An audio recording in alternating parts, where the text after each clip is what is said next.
Peço desculpas aí, acho que eu me alonguei muito no outro vídeo, cara, mas eu vou tentar fazer uma leitura mais expedita, tá bom? O que eu chamo a atenção aqui, ó, as condições a seguir podem indicar uma situação de backdraft, ou seja, backdraft, aquela ignição explosiva. Vamos lá, fumaça sob pressão num ambiente fechado, não é um ambiente aberto, claro, tem que ser um ambiente fechado, tá? Fumaça escura, tornando-se densa, mudando de cor cinza e amarelada, saindo do ambiente em forma de lufada, como se fosse bolas de fogo, né? Também grava esse termo aqui, lufadas. Calor excessivo, nota-se pela temperatura aonde? Na porta, não é na antepara, não é no teto, é a temperatura na porta, pode ser no verdadeiro ou falso, passa despercebido também, tá? Pequenas chamas ou inexistência destas em ambiente fechado de novo, onde houve um incêndio, tá? Então, também atenta a essa questão aqui, ó. Pequenas chamas ou inexistência dessas em ambientes fechados, onde houve um incêndio. Claro, fechado e tem que ter ocorrido incêndio, senão nunca vai acontecer esse fenômeno do backdraft. Então, tudo isso são situações que podem indicar a situação de backdraft. Resíduos de fumaça impregnando o vidro da janela.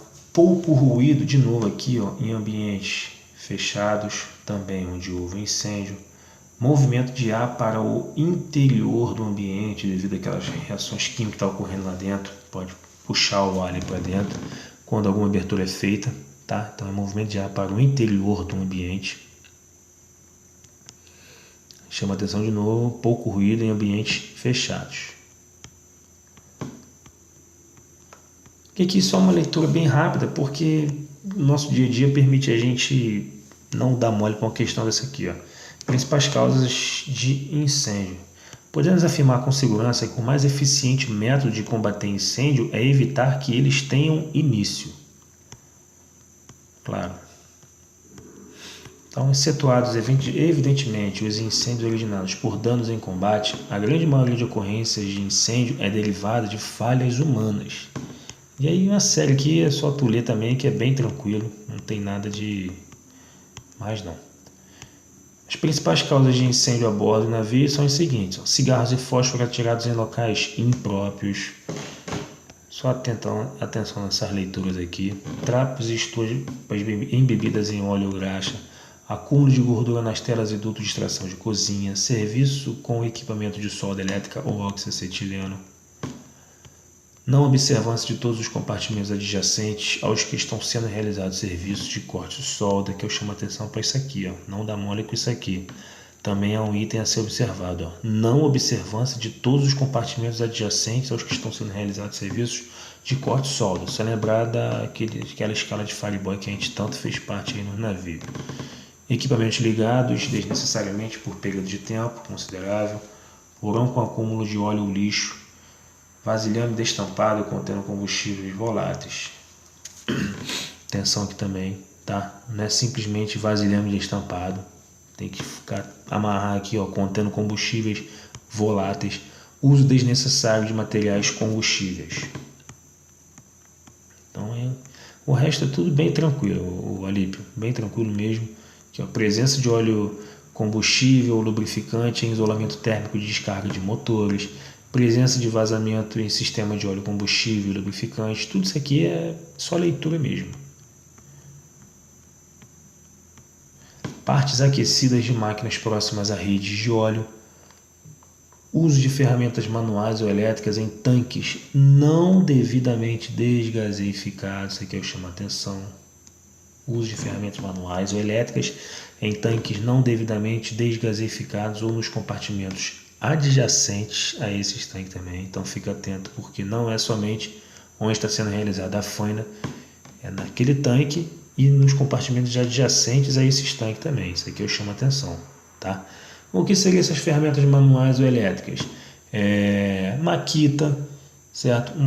Aquela serra elétrica, tudo isso que estiver num tanque que não foi devidamente desgaseificado, ele gera centelha e pode ocorrer uma explosão ali, certo?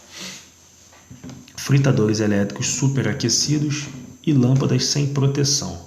Então tudo isso aí é a atenção que eles chamam aí como principal causa de incêndio. Então vamos lá, métodos de extinção de incêndio. Quais são os métodos de extinção de incêndio que a publicação diz para a gente aqui? Abafamento, resfriamento, quebra da reação em cadeia e isolamento. Então essas são as técnicas ou os métodos de extinção de incêndio. A gente vai ver aqui, ó. Primeiro deles, abafamento.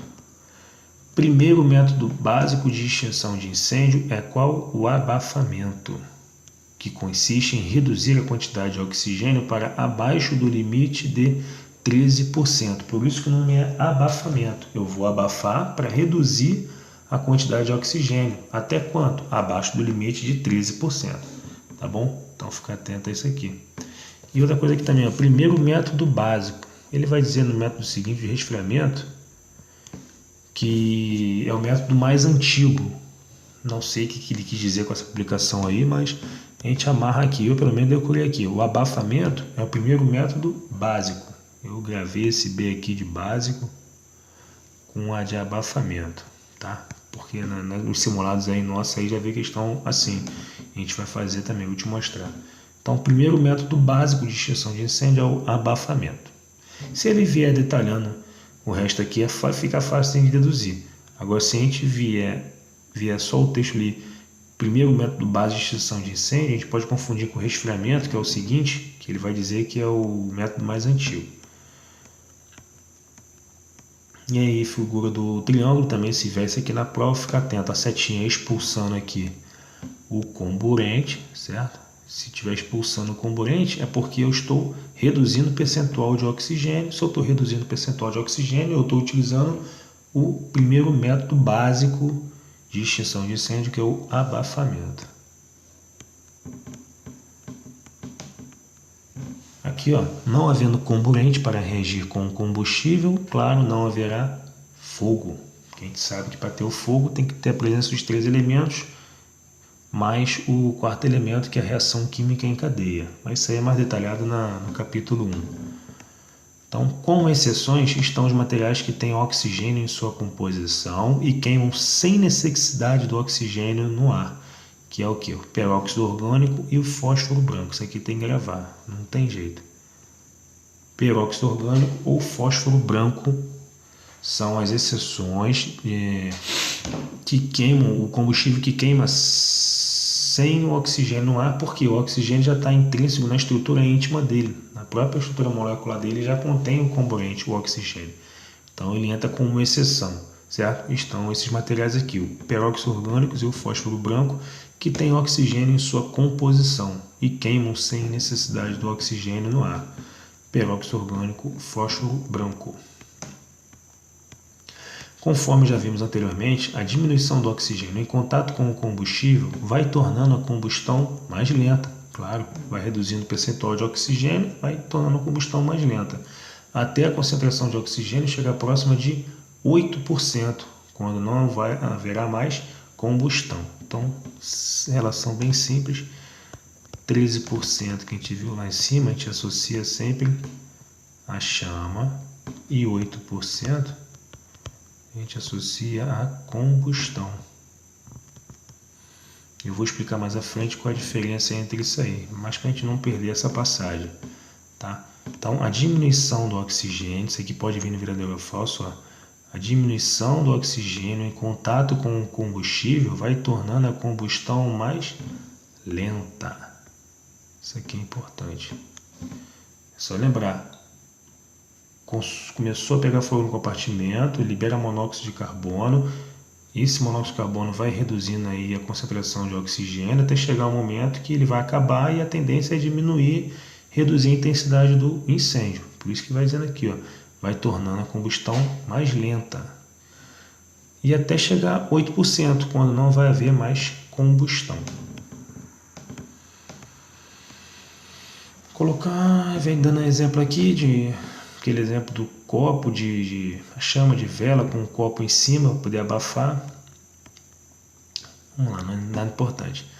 Pode-se abafar o fogo com o uso de materiais diversos, como areia, terra, cobertores, vapor d'água, espuma, pós, gases especiais, etc. Isso aqui é só uma leitura também para a gente não considerar absurdo se ele colocar no verdadeiro ou falso lá, tá? Então pode-se abafar o fogo, lembra que a gente está falando do abafamento, primeiro método de extinção básico, certo?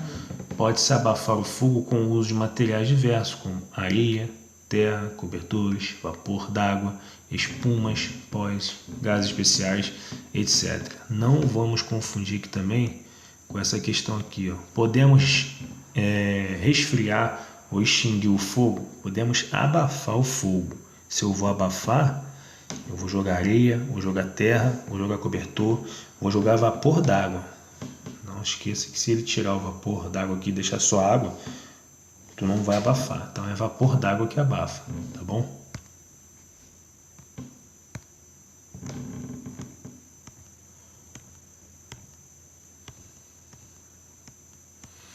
E aqui o método de extinção de incêndio, o segundo que a gente falou, vai falar é o resfriamento. Lembra que a gente falou do abafamento? É o primeiro método básico de extinção de incêndio. O resfriamento, ó, eu falei contigo, a Marinha considera o método mais antigo.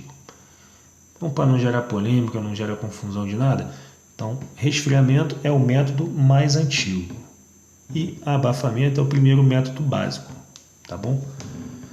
De se apagar incêndio, sendo seu agente universal a água. Foi igual aquilo que eu falei. Se ele complementar com a informação, fica fácil. Que lá ele vai dizer que a gente vai reduzir a percentual abaixo de 13%. E aqui ele vai dizer que é o método mais antigo de se apagar incêndio, sendo seu agente universal a água. Claro, se eu vou utilizar água, é sempre resfriamento. Se eu estou abafando, reduzindo o oxigênio, é abafamento de fato. Então, consiste em reduzirmos a temperatura de um combustível ou da região onde seus gases estão concentrados abaixo da temperatura de ignição, extinguindo o fogo. Então, eu vou jogar água para reduzir a temperatura do combustível ali, certo? Sempre abaixo da temperatura de ignição, né? Temperatura de fulgor, né? Temperatura de explosão. Então, é abaixo da temperatura de ignição. E, claro, extinguindo o fogo. Tá bom? Atenção isso aqui.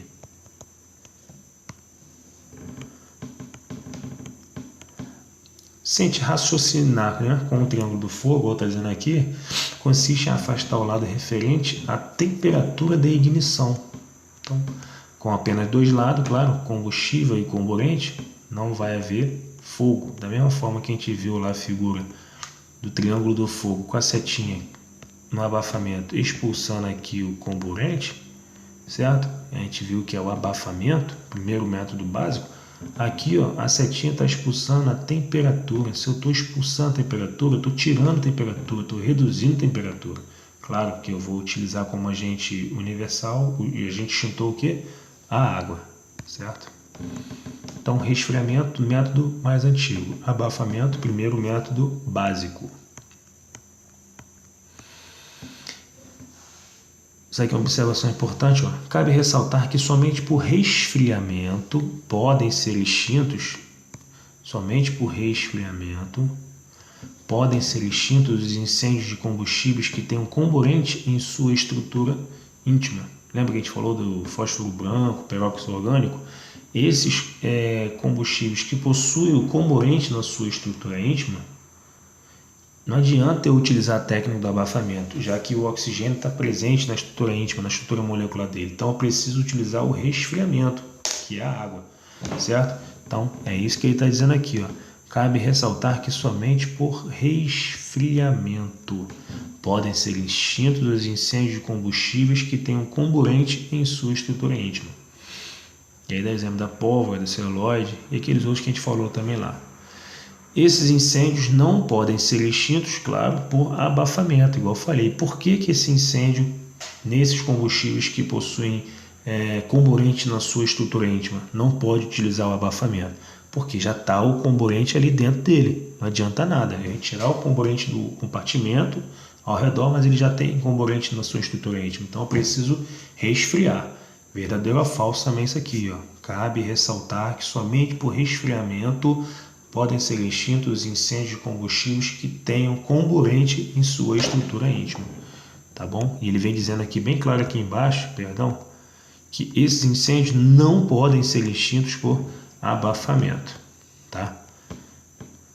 Então, Combustíveis que possuem comburente em sua estrutura íntima somente por resfriamento. Vamos passar direto aqui. E aqui também, isso aqui é novo, Alípio, é novo, tá? Nessa publicação que teve de 2017 aí, ó. Isolamento não era considerado. Na verdade, a Marinha ainda não considera, mas agora pelo menos ela registrou aí uma observação em relação ao isolamento. O que seria o isolamento? Consiste na retirada do combustível, o que geralmente é utilizado quando não dispomos de equipamentos adequados para combater um incêndio. Como exemplo, podemos citar o fechamento de uma válvula de gás ou retirada de material inflamável das proximidades de um foco de incêndio. O que ele quer dizer aqui é o seguinte: o que a gente pode entender, o potencial de prova aqui, a gente vai ver mais embaixo que ele fala sobre isolamento, mas depois ele diz que não é. Mas se ele vier perguntando assim, normalmente essa técnica de extinção de incêndio é utilizada quando não dispomos de equipamentos adequados para combater o incêndio. Aí a gente sabe que ele está fazendo referência ao isolamento, que é aquela técnica de retirar o combustível. Certo? A mesma coisa no Camaleão lá quando tem exercício, que a gente pede para o líder baixar, ir lá e fechar a válvula de gás e cortar o gás. Ali ele está fazendo um isolamento, ele está retirando o combustível, certo?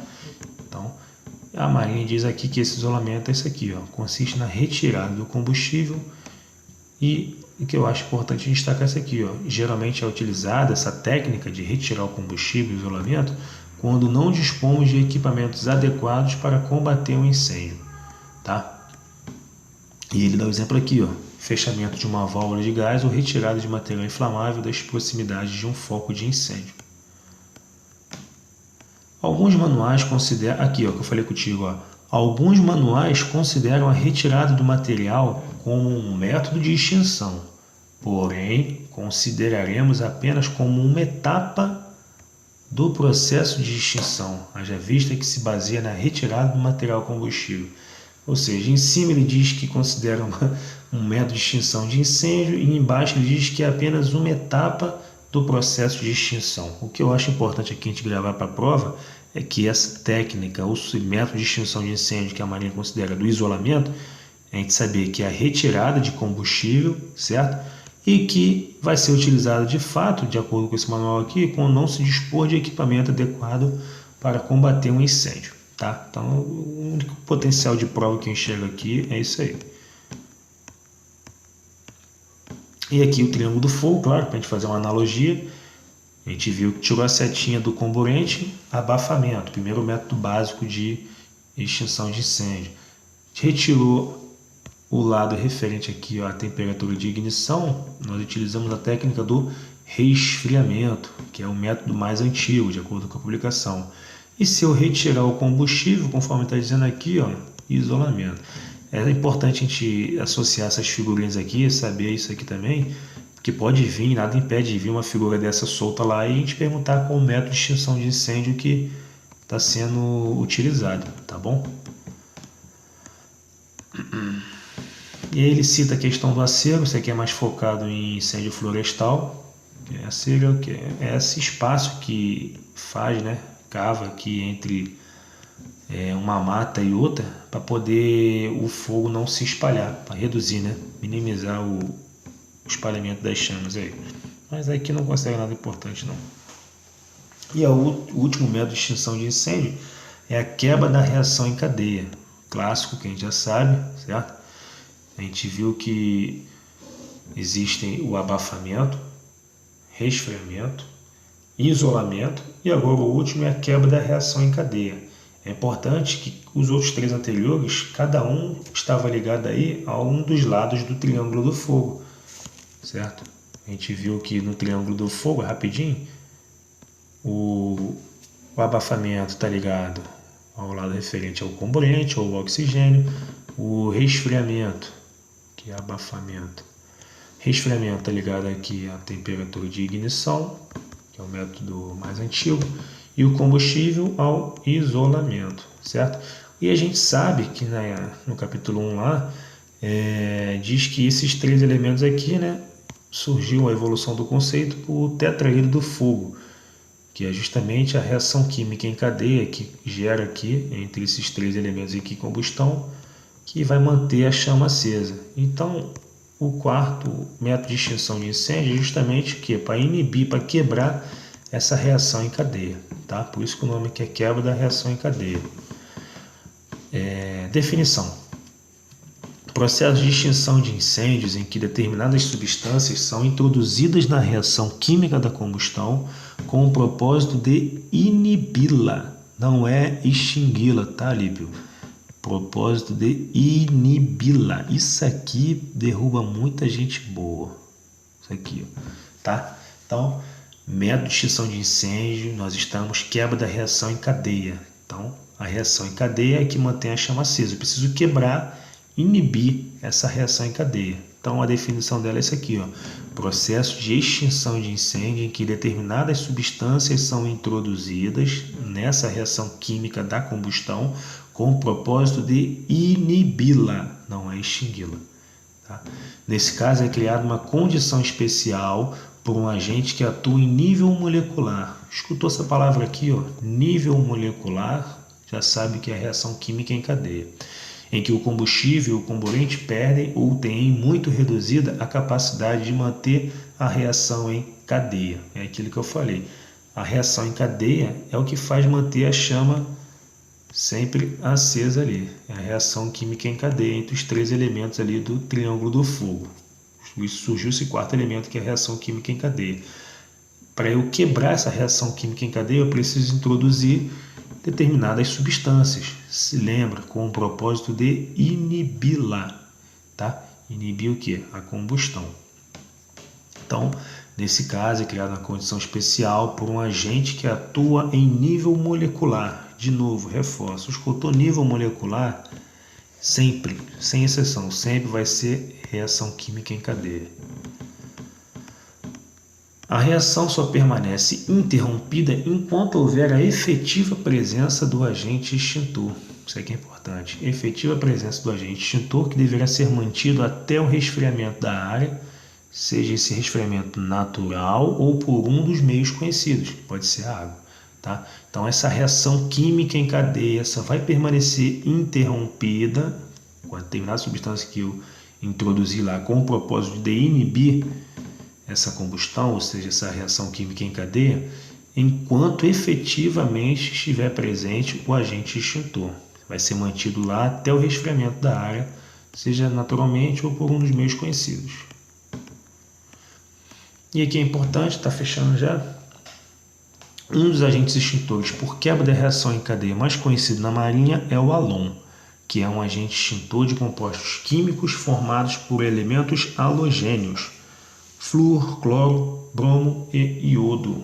É o BCF e o iodo. Porém, sua fabricação foi banida pelo Protocolo de Montreal por ser nocivo à camada de ozônio. De acordo com o próprio protocolo, seu uso é permitido para fins militares e extinção de incêndios em navios. Tá? Ainda existe essa ressalva aí. Então, 2 coisas que eu pedi para a gente gravar aqui, sempre que falar em quebra da reação em cadeia. Quebra da reação química em cadeia. Atua a nível molecular, igual eu falei, certo? Foi mal, desculpa. Atua a nível molecular e escutou halon é reação química, é quebra da reação química em cadeia. Escutou quebra da reação química em cadeia, halon, bem como atua a nível molecular, tá bom? E quais são os elementos halogênios? Só lembrar do BCF, bromo, cloro, flúor, além do iodo. Tá bom? Isso aqui também é a composição básica aí do halon, os compostos halogênicos.